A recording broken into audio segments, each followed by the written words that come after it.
Hello everyone, अब हम लोग बात करने जा रहे हैं रिजोनेंस एनर्जी के ऊपर। तो रिजोनेंस एनर्जी क्या होता है? रिजोनेंस एनर्जी को हम लोग डिनोट करते हैं आरई से, शॉर्ट नेम आरई से।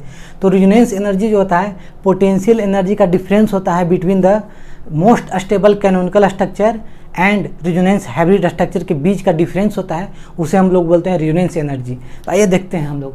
देखिए रिजोनेंस एनर्जी को हम शॉर्ट नेम लिख दिए हैं आरई, रिजोनेंस एनर्जी। देखिए तो रिजोनेंस एनर्जी जो होता है difference of potential energy, difference of potential energy. Potential energy को हम लोग पीई लिखेंगे between resonance hybrid structure and most stable canonical structure. Resonance hybrid structure and most stable canonical structure के बीच का डिफरेंस जो होता है उसे हम लोग बोलते हैं रिजोनेंस एनर्जी। तो देखिए रिजोनेंस एनर्जी क्या होता है कि इसका हम मैथमेटिकल फॉर्म लिखते हैं। Resonance energy, resonance energy is equal to potential energy of most stable, potential energy of most stable canonical structure, या इसको बोलते हैं resonance structure, minus potential energy of resonance hybrid structure. ये difference potential energy of most stable canonical structure या resonating structure minus potential energy of resonance hybrid structure के बीच का difference जो होता है उसे हम बोलते हैं रिजोनेंस एनर्जी। ये हो गया मैथमेटिकल फॉर्म हो गया। ऐसे हम लोग देखेंगे अगर ये आएगा कहीं तो। देखिए स्टेबिलिटी क्या होता है, किसी भी मॉलिक्यूल को स्टेबिलिटी कैसे डिपेंड करता है? तो स्टेबिलिटी जो होता है जिसका पोटेंशियल एनर्जी ज़्यादा होता है उसका स्टेबिलिटी जो होता है मिनिमम होता है। तो यानी कि inversely proportional to potential energy. जिस मॉलिक्यूल का पोटेंशियल एनर्जी ज़्यादा होगा उस मॉलिक्यूल का स्टेबिलिटी कम होगा। तो रिजोनेंस हाइब्रिड स्ट्रक्चर और कैनोनिकल स्ट्रक्चर में हम लोग स्टेबिलिटी की बात करते हैं। तो रिजोनेंस हाइब्रिड स्ट्रक्चर का स्टेबिलिटी ज़्यादा आता है और रिजोनेंस कैनोनिकल स्ट्रक्चर का स्टेबिलिटी कम आता है। तो इसका मतलब है कि पोटेंशियल एनर्जी जो होता है कैनोनिकल स्ट्रक्चर का ज़्यादा होगा और resonance hybrid structure potential energy वो कम होगा। तो यहाँ पे एक और लिख लेंगे पोटेंशियल एनर्जी ऑफ, एक लाइन और लिख लेंगे यहाँ पे, that means potential energy of canonical structure का मोर होगा then potential energy of resonance hybrid structure. यानी कि इसमें देखिए पोटेंशियल एनर्जी जिसका ज़्यादा उसका पोटेंशियल एनर्जी इसका ज़्यादा वो लेस स्टेबल। तो पोटेंशियल एनर्जी इसका ज़्यादा है तो इसका स्टेबिलिटी कम होता है और इसका पोटेंशियल एनर्जी कम होता है तो इसका स्टेबिलिटी ज़्यादा होता है। तो ये देखते हैं। अब हम लोग कंपेरिजन करते हैं। कंपेरिजन जब करते हैं तो उसका क्या क्या फैक्टर आता है लिखें। कंपेरिजन बिटवीन रिजोनेंस एनर्जी, किसी भी मॉलिक्यूल को रिजोनेंस एनर्जी का कैसे कंपेरिजन करेंगे? तो सबसे पहले आता है एरोमेटिसिटी। जो मोर एरोमेटिक होगा उसका रिजोनेंस एनर्जी जो होता है मोर होता है। यहाँ पे लिखेंगे कंपेरिजन,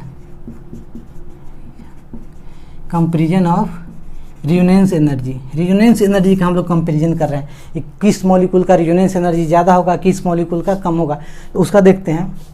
तो सबसे पहला जो फैक्टर आता है, फर्स्ट फैक्टर एरोमेटिसिटी, यानी कि जो एरोमेटिक कंपाउंड होगा उसका जो रेजोनेंस एनर्जी होगा उसका ज़्यादा होगा। एरोमेटिक कंपाउंड का रेजोनेंस एनर्जी ज़्यादा होगा।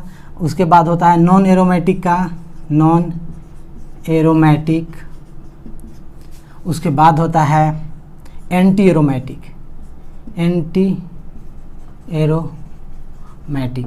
यानी कि ये रेजोनेंस एनर्जी का ये रेजोनेंस एनर्जी का ऑर्डर है। तो मोर रेजोनेंस एनर्जी किसका होगा?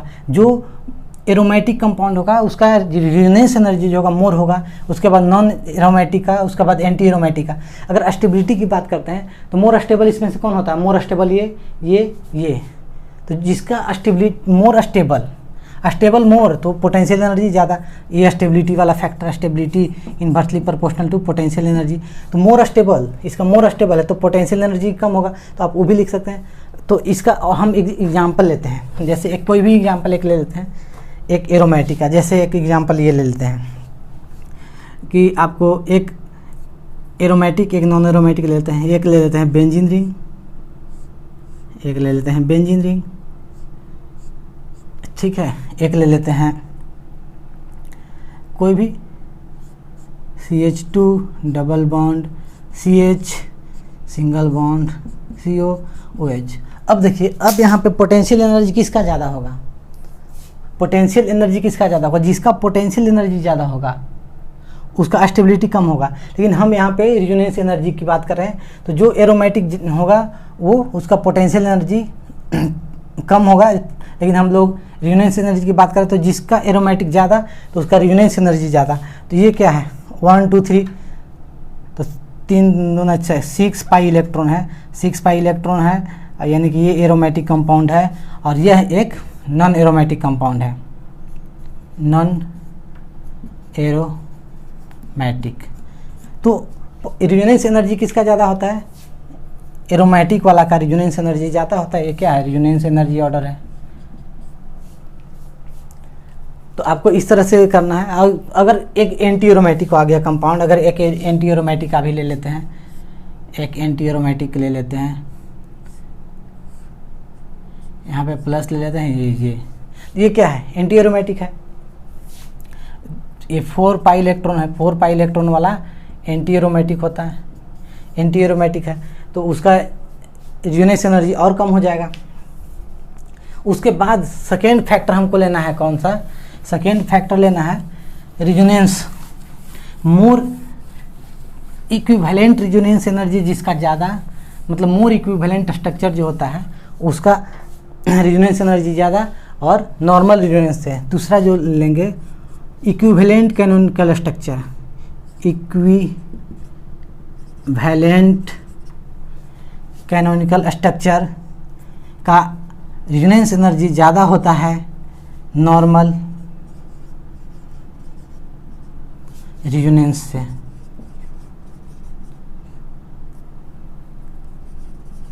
इक्विवेलेंट कैनोनिकल स्ट्रक्चर का जो रिजोनेंस होता है वो ज़्यादा होता है उसका resonance energy than normal resonance. जैसे इसका हम एक एग्जांपल देखते हैं, जैसे इसका एग्जांपल लेते हैं CH3 C double bond O पर यहाँ पे नेगेटिव चार्ज, ये लेते हैं। और दूसरा ले लेते हैं CH3 C double bond O और यहाँ पे H, यहाँ पे 2 कर देते हैं और एक नेगेटिव चार्ज डालते हैं इस पर। अब देखिए यहाँ पे ये इसका स्ट्रक्चर अगर हम रिजोनेंस स्ट्रक्चर बनाएं इसका, तो इसका देखिए यहाँ से ये वाला यहाँ आएगा, इस पे पाई जो नेगेटिव चार्ज है पाई बॉन्ड के रूप में कन्वर्ट होगा और ये पाई बॉन्ड है यहाँ पे आकर नेगेटिव चार्ज में कन्वर्ट होगा। तो इसका अगला स्ट्रक्चर क्या बन जाएगा? CH3, ये तो ऐसा ही रहेगा। ये तो इस पे जो डबल बॉन्ड आ गया और इस पे जो डबल बॉन्ड था ऑक्सीजन और इस पे नेगेटिव चार्ज आ गया। तो देखिए दोनों इक्विवेलेंट है। ये क्या है? दोनों इक्विवेलेंट है, मतलब दोनों एक ही जैसा स्ट्रक्चर है। तो ये क्या हो गया? Equivalent structure, canonical structure. ये क्या? इक्विवेलेंट कैनोनिकल स्ट्रक्चर या रिजोनेटिंग स्ट्रक्चर कह दे। और ये देखिए इसको, ये आएगा यहाँ पे पाई बॉन्ड में कन्वर्ट होगा और पाई बॉन्ड जाकर माइनस चार्ज नेगेटिव चार्ज में कन्वर्ट होगा। तो इसका अगर रिजोनेटिंग स्ट्रक्चर बनाए तो ये देखिए यहाँ पे CH2 और ये जो नेगेटिव चार्ज था यहाँ पे पाई बॉन्ड में कन्वर्ट हो गया और ये CH और यहाँ पाई बॉन्ड था ऑक्सीजन वाले, ये नेगेटिव चार्ज में कन्वर्ट हो गया। तो ये इक्विवेलेंट एक जैसा नहीं है, वो डिफरेंट है। तो ये नॉर्मल रिजोनेंस हो गया। तो इसका रिजोनेटिंग स्ट्रक्चर मोर होगा देन नॉर्मल से। ये समझ में आया? अब हम लोग देखते हैं तीसरा जो इसका अपना देखता है, तीसरा वाला वो देखना है एक्सटेंट ऑफ रिजोनेंस। यहाँ पे एक होता है एक्सटेंडेड रिजोनेंस,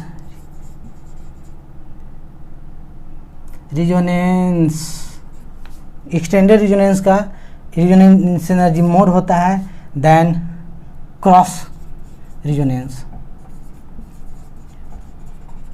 क्रॉस रिजोनेंस होता है उसका रिजोनेंस एनर्जी जो होता है वो लेस होता है। Extended resonance and cross resonance, इसका एग्जांपल हम लोग देखते हैं। देखिए कोई भी ले लीजिए, एक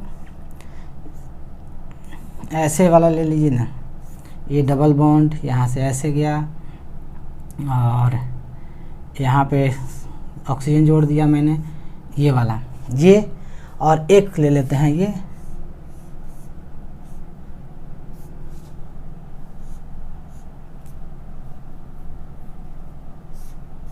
ये ले लेते हैं।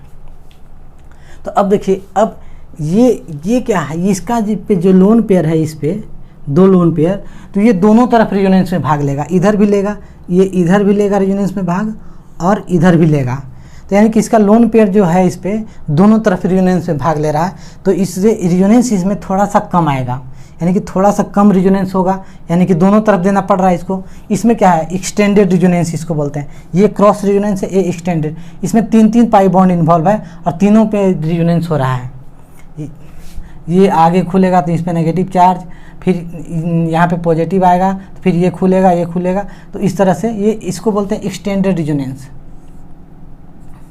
ये होता है एक्सटेंडेड रेजोनेंस। और ये इसको बोलते हैं क्रॉस रेजोनेंस, क्रॉस रेजोनेंस। तो क्रॉस रेजोनेंस का जो ये रेजोनेंस एनर्जी होता है वो कम होता है, और एक्सटेंडेड रेजोनेंस एनर्जी का मॉलिक्यूल का ज़्यादा होता है। तो अभी हम लोग बहुत सारा सवाल करेंगे, लेकिन अभी हम लोग सीख ले रहे हैं कि क्या क्या सा हम लोग अपनाएंगे उसमें। यानी कि जो रेजोनेंस एनर्जी जो होता है, चौथा जो है मोर रेजोनेंस एनर्जी मोर स्टेबल। यहाँ लिखेंगे मोर रेजोनेंस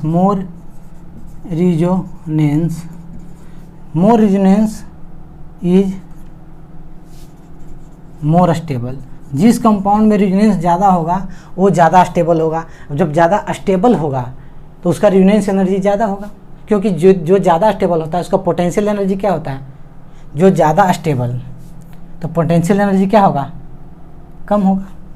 तो जिसका पोटेंशियल एनर्जी कम वो ज़्यादा स्टेबल। तो more resonance is more stable, तो more stable then more resonance energy हो जाएगा। फिर 5th नंबर क्या देखेंगे, 5th नंबर हम लोग देखेंगे उसका ओवरलैपिंग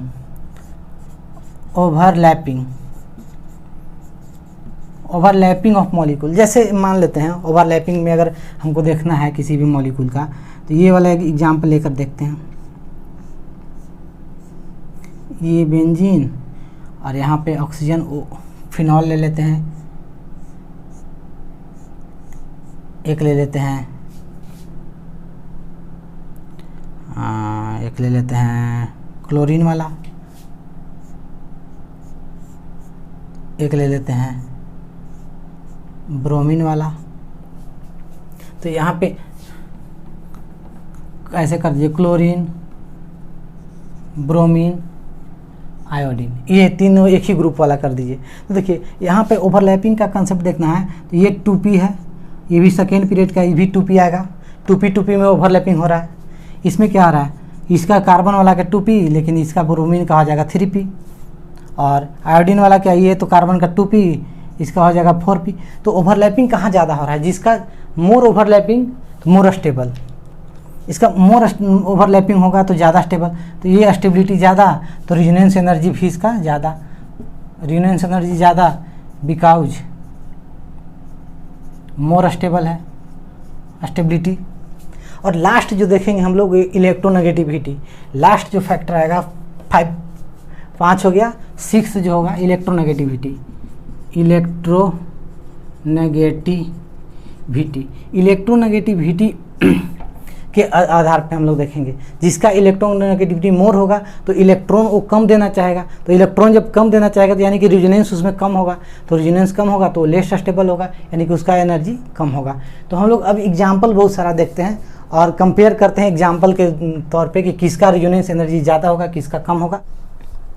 यहाँ पे हम लोग कुछ प्रॉब्लम कर लेते हैं रेजोनेंस एनर्जी का, कि कंपेयर करना है कि कौन सा मॉलिक्यूल का रेजोनेंस एनर्जी ज़्यादा होगा और कौन सा कम होगा। तो सबसे पहले किसी भी कंपेयर करने से पहले रेजोनेंस एनर्जी क्या होता है, आपको अल्टीमेटली देखना है कि रेजोनेंस एनर्जी जो होता है directly proportional to stability of molecule, stability of molecules. Ultimately आपको यही देखना है कि रेजोनेंस एनर्जी जो मोर स्टेबल मॉलिक्यूल होता है उसका रेजोनेंस एनर्जी ज़्यादा होता है, अल्टीमेटली आपको यही देखना है।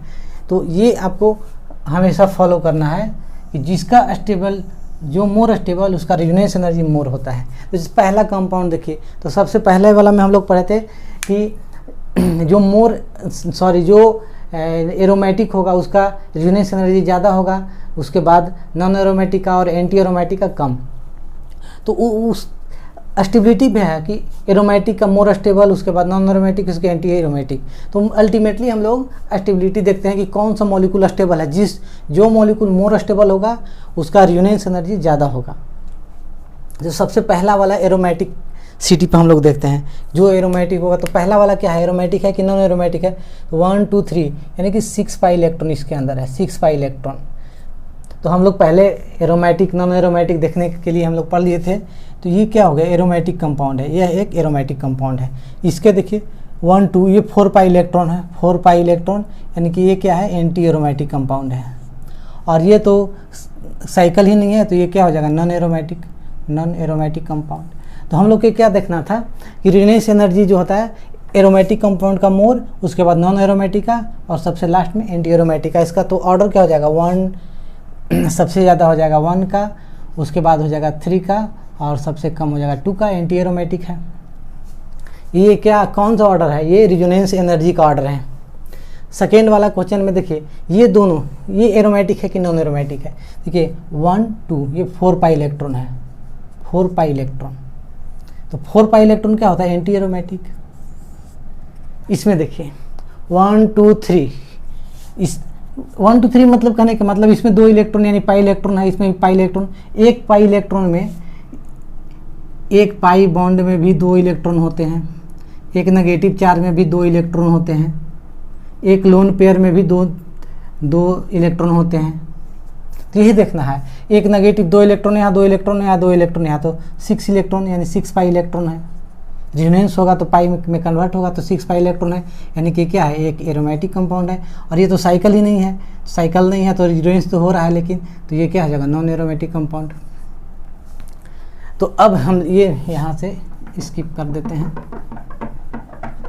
देखिए इसका अगर स्टेबिलिटी देखें तो क्या आ जाएगा, इसका स्टेबिलिटी ऑर्डर सबसे ज़्यादा एरोमेटिक का तो सेकेंड नंबर का रेजोनेंस एनर्जी सबसे ज़्यादा होगा, उसके बाद नॉन एरोमेटिक का तो उसके बाद थर्ड हो जाएगा, और सबसे लास्ट में 1 हो जाएगा, क्योंकि एंटी एरोमेटिक कंपाउंड है।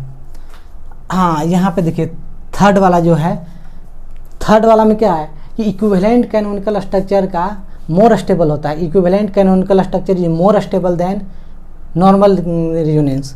तो इसमें क्या है, इसमें देखिए रेजोनेंस जो होता है ये इक्विवेलेंट रेजोनेंस हो रहा है, इसमें नॉर्मल रेजोनेंस हो रहा है। तो इसमें क्या है, यहाँ पे लिख देंगे ये इसमें इक्विवेलेंट रेजोनेंस हो रहा है, इक्विवेलेंट रेजोनेंस।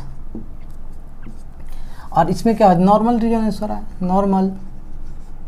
Normal resonance. तो इक्विवेलेंट वाला का मोर स्टेबल होता है, तो जो स्टेबल ज़्यादा होता है उसका रेजोनेटिंग स्ट्रक्चर ज़्यादा होता है, तो इसका 1 नंबर का रेजोनेंस एनर्जी ज़्यादा होगा। दूसरे जो स्टेबिलिटी के या स्टेबल ज़्यादा है तो इसका रेजोनेंस एनर्जी ज़्यादा है।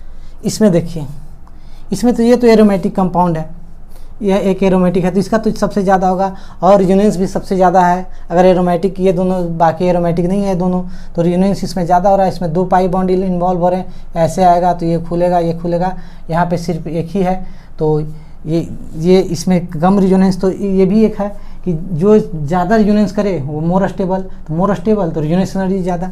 तो इसमें ये भी सबसे ज़्यादा रेजोनेंस कर रहा है, तो और एरोमेटिक भी है, तो इसका जो रेजोनेंस एनर्जी सबसे ज़्यादा, उसके बाद इसका, उसके बाद इसका ऑर्डर हो जाएगा 1, उसके बाद 2, उसके बाद 3, ये ऑर्डर हो जाएगा इसका ये रेजोनेंस एनर्जी का, या फिर स्टेबिलिटी आप कह दीजिए।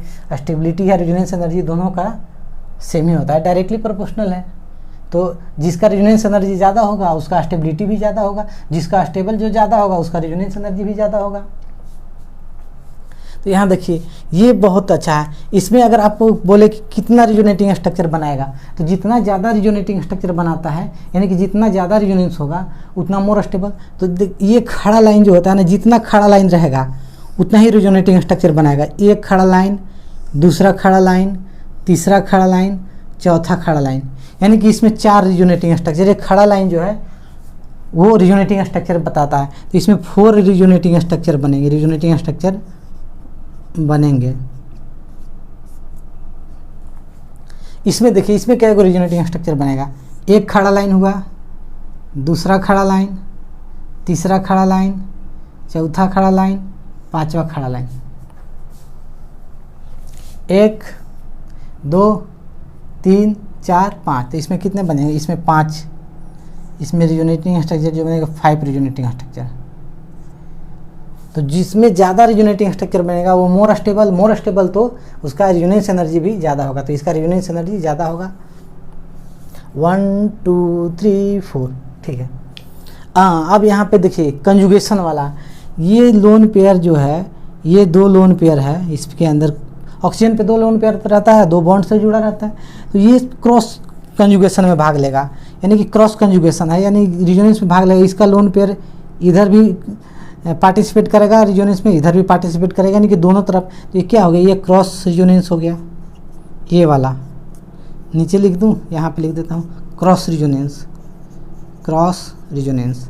और ये देखिए यहाँ पे लोन पेयर, यहाँ पे लोन पेयर, तो ये भाग लेगा ऐसे, तो ये ऐसे खुलेगा। तो ये क्या? Extended resonance. तो एक्सटेंडेड रिजोनेंस का स्टेबिलिटी ज़्यादा होता है, इसका स्टेबिलिटी ज़्यादा, तो इसका जो रिजोनेंस एनर्जी है दूर, तब 1 हो जाएगा रिजोनेंस एनर्जी। यहाँ पे देखिए, यहाँ पे ओवरलैपिंग से देखेंगे हम, यहाँ पे ओवरलैपिंग से देखेंगे। ये देखिए ये 2p, इसका कार्बन, इस कार्बन का 2p ऑर्बिटल भाग ले रहा है, और इस क्लोरीन का भी 2p, क्योंकि सेकेंड पीरियड का एलिमेंट है, तो 2p ऑर्बिटल है, तो 2p में ओवरलैपिंग ज़्यादा होगा। ये भी 2p सेम साइज का, ये भी 2p सेम साइज का, तो इसमें ओवरलैपिंग जो होगा वो बहुत अच्छा होगा। यहाँ पे देखिए, यहाँ पे ये 2p है और ये 3p है, ये 2p है, ये 3p है, तो ओवरलैपिंग एक ठो इतना बड़ा है, एक ठो थोड़ा सा बड़ा है, तो इसमें ओवरलैपिंग थोड़ा कम होगा। यहाँ पे देखिए, यहाँ पे 2p और यहाँ पे 4p आ रहा है, तो इसमें ओवरलैपिंग और कम होगा। तो मोर ओवरलैपिंग मोर स्टेबल, तो इसका रिजोनेंस एनर्जी जो हो जाएगा तो मोर स्टेबल हो जाएगा। तो रिजोनेंस 1 then 2 then 3, इसका रिजोनेंस एनर्जी 1 2 3 हो जाएगा। इसका देखिए, इसका ये तो एरोमेटिक है, ये क्या? एक एरोमेटिक कंपाउंड है, और ये जो होता है 1 2 3 4 है, यानी कि ये इस फॉर्म नहीं रह पाता है, ये टैब फॉर्म में चला जाता है, यानी कि इसका शेप चेंज हो जाता है, ये एरोमेटिक नहीं रह पाता, ये नॉन एरोमेटिक हो जाता है, ये इस फॉर्म में एग्जिस्ट करता है, टैब के फॉर्म में, ये इस फॉर्म में टैब के फॉर्म में एग्जिस्ट करेगा। यहाँ पे हर पे पाई बॉन्ड दे दीजिए, 4 पाई बॉन्ड, तो ये नॉन एरोमेटिक हो जाता है, नॉन एरोमेटिक। तो नॉन एरोमेटिक तो मोर स्टेबल ये हो जाएगा, तो मोर स्टेबल ये, तो रिजोनेंस एनर्जी भी 1:2, 1 उसके बाद 2। तो इसमें क्या देखते हैं आपको कि जो मोर स्टेबल होगा उसका रिजोनेंस एनर्जी ज़्यादा होगा। अल्टीमेटली हमको यही देखना है।